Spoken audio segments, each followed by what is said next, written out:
کائنات والو، ذرا سینے پہ ہاتھ رکھ کے دیکھو کہ یہ کتنا مشکل مرحلہ تھا۔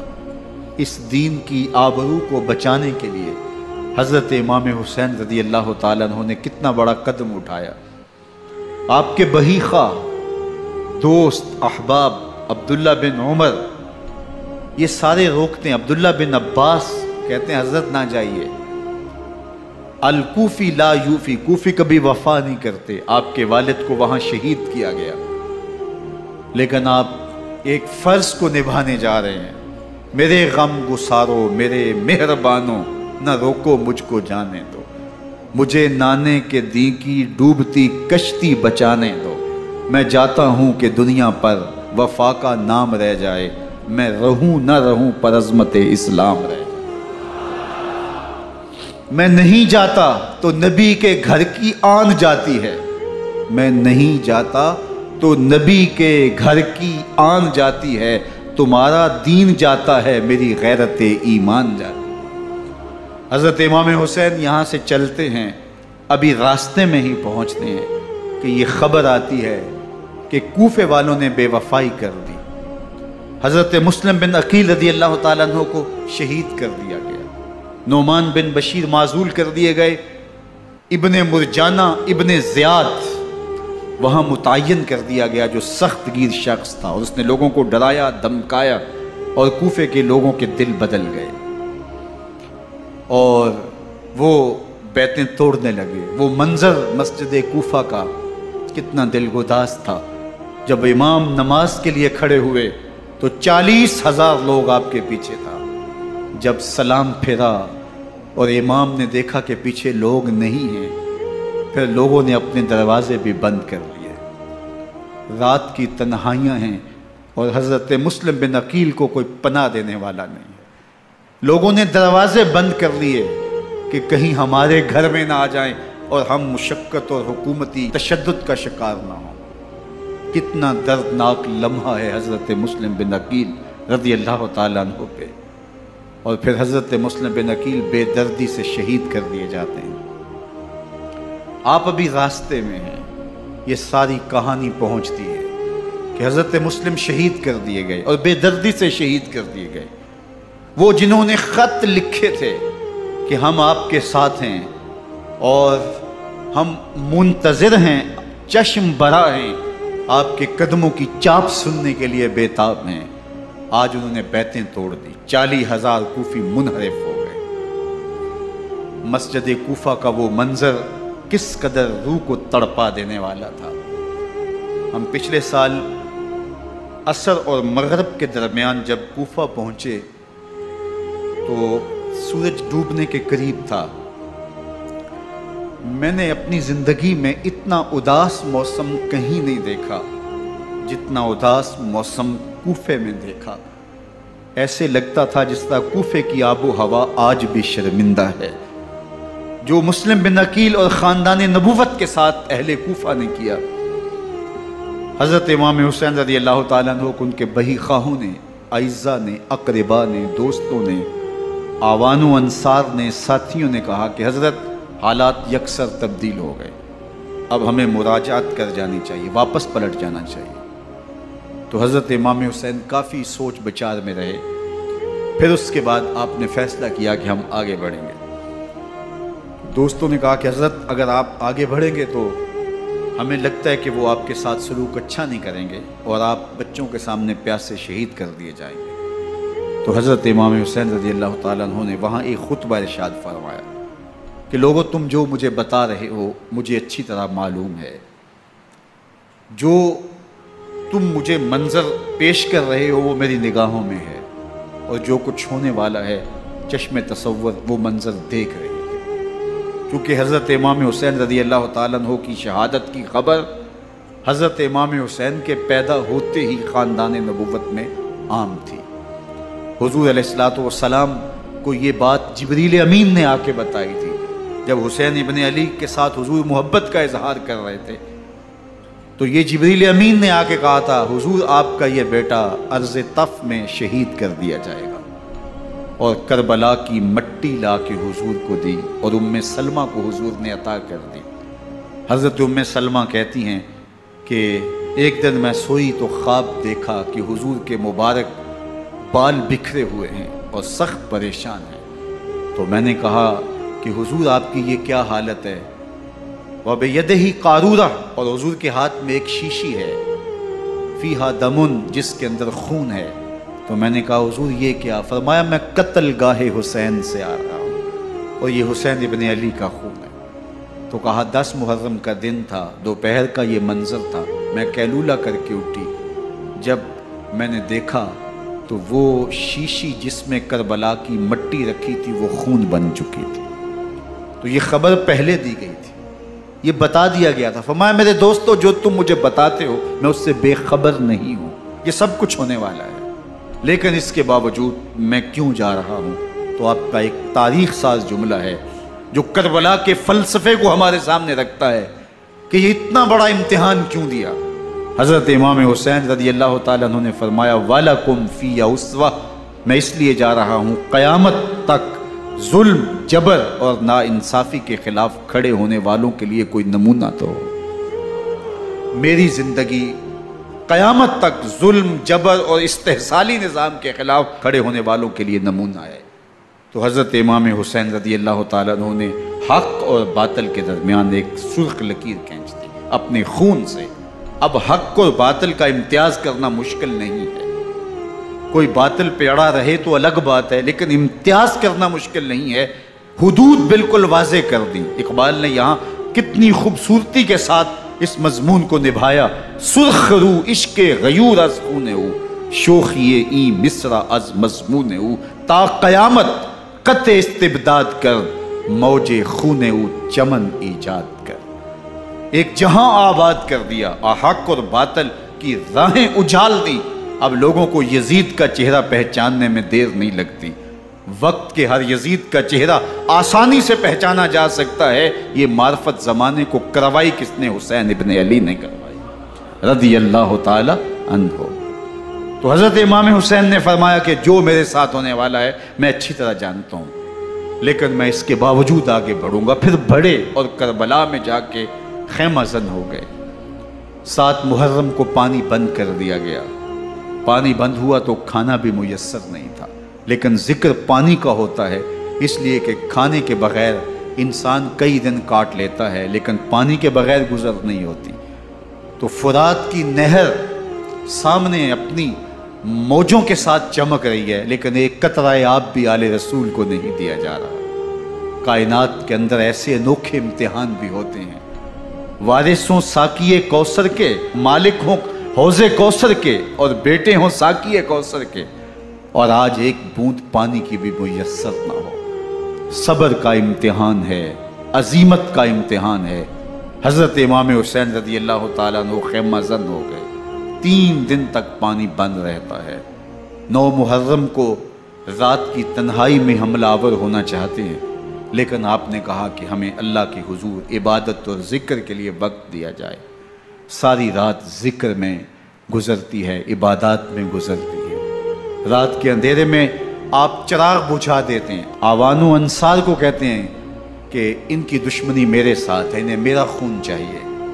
اگر تم رات کی تاریکی میں نکل جاؤ تو میں تم سے کوئی مواخذہ نہیں کروں گا، اور یہ بھی تمہارا پیچھا نہیں کریں گے، اس لیے کہ ان کا مطلوب تم نہیں ہو، ان کا مطلوب میں ہوں۔ جب چراغ جلایا تو کوئی بھی نہیں گیا۔ مسلم بن نوسجہ کھڑے ہو کے کہتے ہیں حضرت اگر ہمارے بدن کو 70 بار کاٹا جائے اور جلایا جائے اور ہواؤں میں اڑا دیا جائے پھر بھی آپ کا ساتھ نہیں چھوڑیں گے۔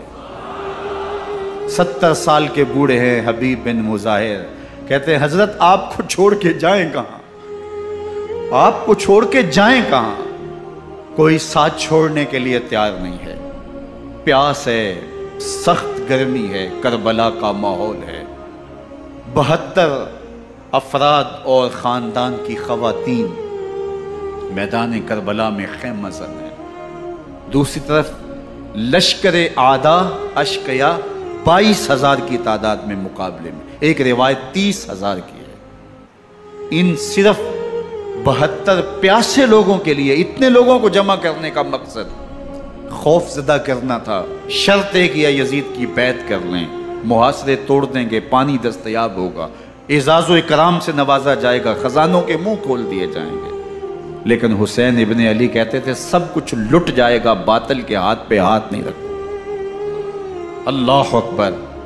اب صبح طلوع ہوتی ہے، عاشور کا دن چڑھتا ہے، سورج اپنی پوری تمازت کے ساتھ گرمی برسا رہا ہے۔ آج خاندان نبوت کا امتحان زمانے نے دیکھنا ہے۔ رسول اللہ کا لعاب چوسنے والا، اس کے صبر کا آج امتحان ہے۔ حضور کے کندھوں پہ کھیلنے والے حسین کا آج امتحان ہے۔ اللہ اکبر۔ حسین ابن علی تمام حجت کرتے ہیں، میں نے تمہارا کچھ نہیں بگاڑا، میں نے کسی کا خون نہیں کیا، میں نے کوئی زیادتی نہیں کی، تم کیوں میرے قتل کے در پہ ہو؟ تم جانتے نہیں میں کون ہوں؟ میں تمہارے نبی کا نواسا ہوں، رسول اللہ صلی اللہ علیہ وآلہ وسلم کے کندھوں پہ کھیلتا رہا ہوں، حضور کا لعاب چوستا رہا ہوں، اور میں بوسہ گاہ رسول صلی اللہ علیہ وآلہ وسلم ہوں۔ لیکن ان اشقیاء کے دل پر کوئی چیز اثر انداز نہیں ہوتی۔ ایک ہور ہے، اللہ اس کے دل میں نرمی ڈالتا ہے۔ پہلے تو امام حسین کو گھیر کے لے کر کے آتا ہے، لیکن بعد میں وہ قافلہ یزید سے قافلہ حسین کی طرف آ جاتا ہے۔ امام حسین فرماتے ہیں تو دنیا میں بھی ہور ہے، آخرت میں بھی ہور ہے، آزادی مل جاتی ہے۔ باقی 22,000 کا لشکر جرار امام حسین کے قتل کے در پائے۔ پھر تاریخ نے خاندان نبوت کا وہ انوکھا امتحان دیکھا۔ حضرت امام حسین کے بچے، بالخصوص خواتین، پیاس کی شدت میں حلق خشک ہیں۔ حضرت سکینہ تڑپ کے اپنے باپ سے کہتی ہیں کہ مجھے 6 ماہ کے علی اصغر کی پیاس نہیں دیکھی جا رہی۔ بچے کو ہاتھوں پہ اٹھاتے ہیں اور نہر فرات کے کنارے پہنچ کے فرماتے ہیں اشقیاء سے مخاطب ہو کے، تمہارا معاملہ میرے ساتھ ہے، اس 6 ماہ کے بچے نے تمہارا کچھ نہیں بگاڑا، اور چلو بھر کے اس کا حلق سیراب کرنا چاہتے ہیں۔ ایک دو شاخہ تیر آتا ہے جو حضرت علی اصغر کے گلے کو چیر دیتا ہے۔ راوی لکھتے ہیں کہ وہ عام تیر نہیں تھا، جانوروں کو شکار کرنے کے لیے جو بڑے تیر ہوتے ہیں وہ 2 شاخہ تیر تھا۔ وہ گردن کو کاٹ دیتا ہے، خون بہنے لگتا ہے، گردن لٹک جاتی ہے۔ حضرت امام حسین وہ بہتا ہوا خون اپنے چلو میں لیتے ہیں اور آسمان کی طرف اچھال کے کہتے ہیں مالک حسین کی یہ قربانی بھی قبول۔ یہ تماشا لبے بام نہیں ہے۔ بچہ بیمار ہو، ڈاکٹر جواب دے دیں، ماں باپ کے ہاتھ پھول جاتے ہیں۔ زندگی کی سانسیں ابھی چل رہی ہوتی ہیں، لیکن ڈاکٹر کہے کہ یہ میرے بس کا روگ نہیں ہے، کہیں اور لے جاؤ، تو زندگی کا لف و نشر غیر مرتب ہو جاتا ہے۔ میں سلام پیش نہ کروں حسین ابن علی کو، 6 ماہ کا علی اصغر ہاتھوں میں دم توڑتا ہے، گردن لٹک جاتی ہے، خون بہہ رہا ہے۔ اب خیموں کی طرف بڑھ رہے ہیں، لیکن زبان پہ شکایت نہیں ہے۔ کہتے ہیں مالک حسین کی یہ قربانی قبول کر لے۔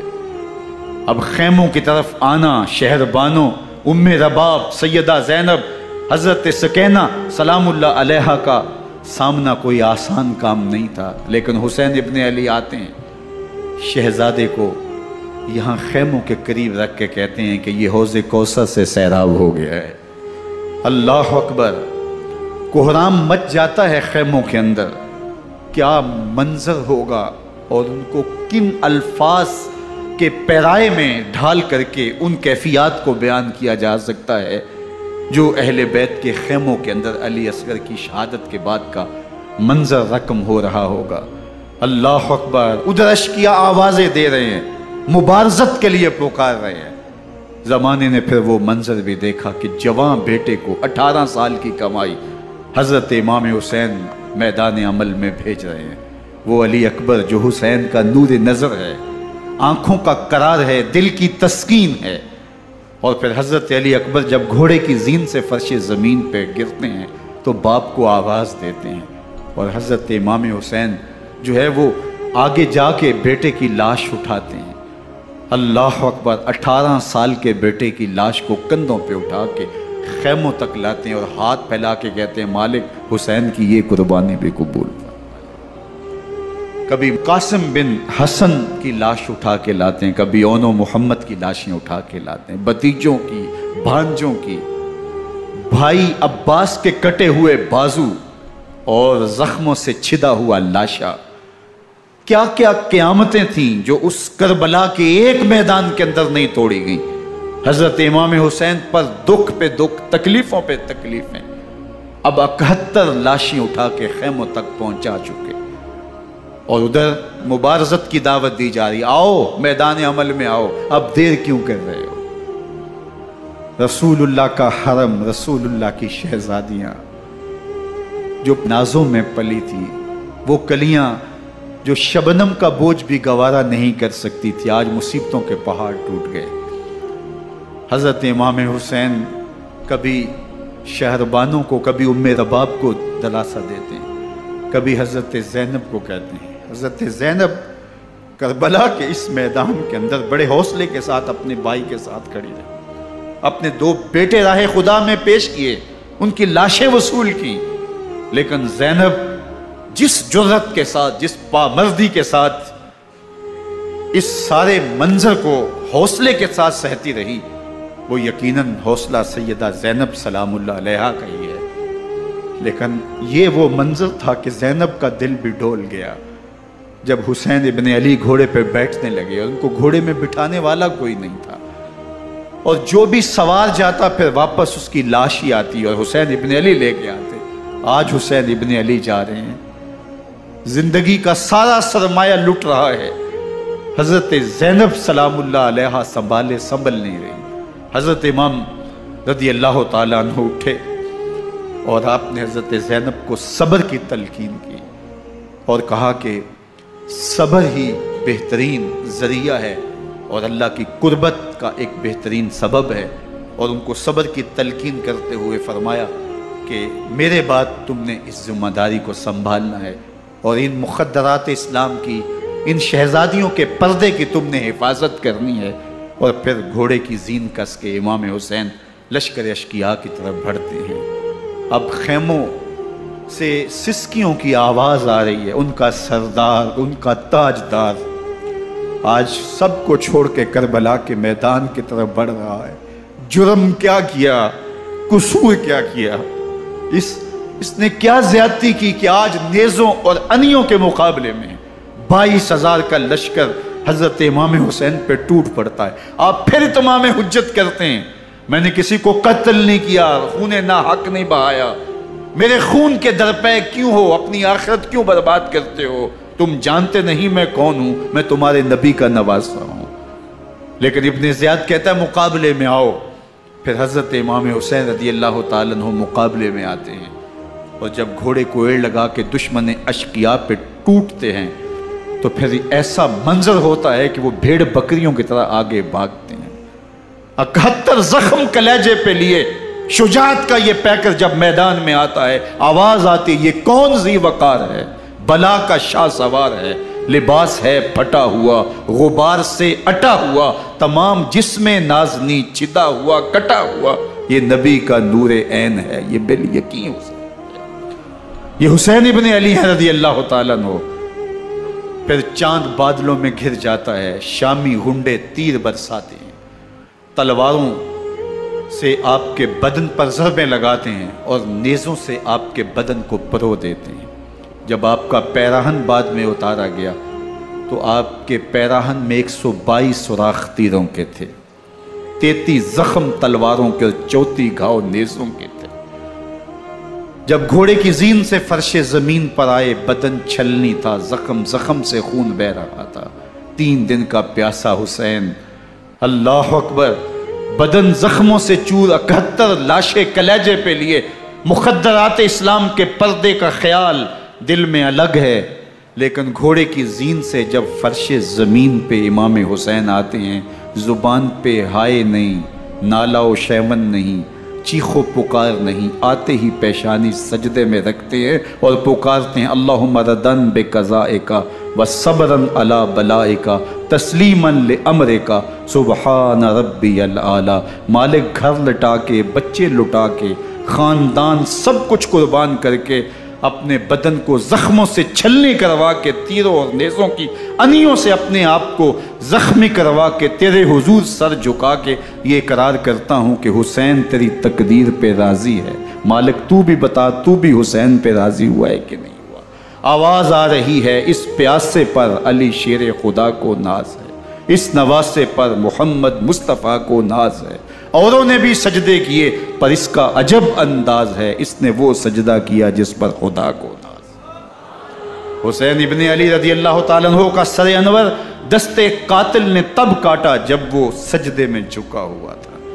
یزید نے کہا میں بیعت لوں گا، امام حسین نے کہا کبھی بھی نہیں دوں گا، یہ سر کٹ سکتا ہے جھک نہیں سکتا۔ سر کاٹ کے نیزے کی نوک پہ چڑھا دیا گیا اور یہ اس بات کا اعلان تھا کہ ہم جیت گئے اور حسینی ہار گئے، اور لشکر یزید میں غوغا مچ گیا، نقارے بجنے لگے کہ ہم جیت گئے، دیکھو امام حسین شہید کر دیے گئے، اور سر کاٹ کے نیزے کی نوک پہ چڑھایا گیا۔ لیکن لشکر یزید سے ہی آواز آئی یہ کیسا سر ہے جو کٹ کے بھی سر بلندی ہے، کٹ گیا ہے پھر بھی اونچا ہے۔ اللہ اکبر، یہ سر سجدے میں کٹا ہے، رب کے حضور عبادت کی حالت میں کٹا ہے۔ حسین آج بھی سجدے میں ہے، اللہ اکبر، حسین آج بھی سجدے میں ہے، بلکہ کٹے ہوئے سر کا رخ زمین کی جانب تھا اور کٹی گردن آسمان کی طرف، یوں نیزے پہ پرویا گیا۔ اللہ اکبر، ایک شاعر نے نقشہ کھینچا، بآنکھ سر نیزے پہ اور سوئے زمین ہے روح، یعنی سجدہ ثانی کی ہے آرزو۔ رکعت کے 2 سجدے ہوتے ہیں، ابھی ایک سجدہ ہوا تھا کہ دستے قاتل نے سر کاٹ دیا، کہا حسین کی پیشانی میں دوسرے سجدے کی تمنا مچل رہی۔ یہ تھا حسین ابن علی کا سجدہ، ساری زندگی رب کے حضور سجدہ قضا نہیں ہونے دیا۔ آج پانی نہیں ہے، اللہ اکبر، آج تیمم کر لیتے ہیں، آج اپنے خون کو اوڑھ کر کے حسین نے اپنی پیشانی اپنے مالک کے حضور جھکا کر کے عظیمت کی وہ انوکھی داستان رقم کر دی کہ صدیاں گزرنے کے باوجود بھی ان کی یادوں کے چراغ روشن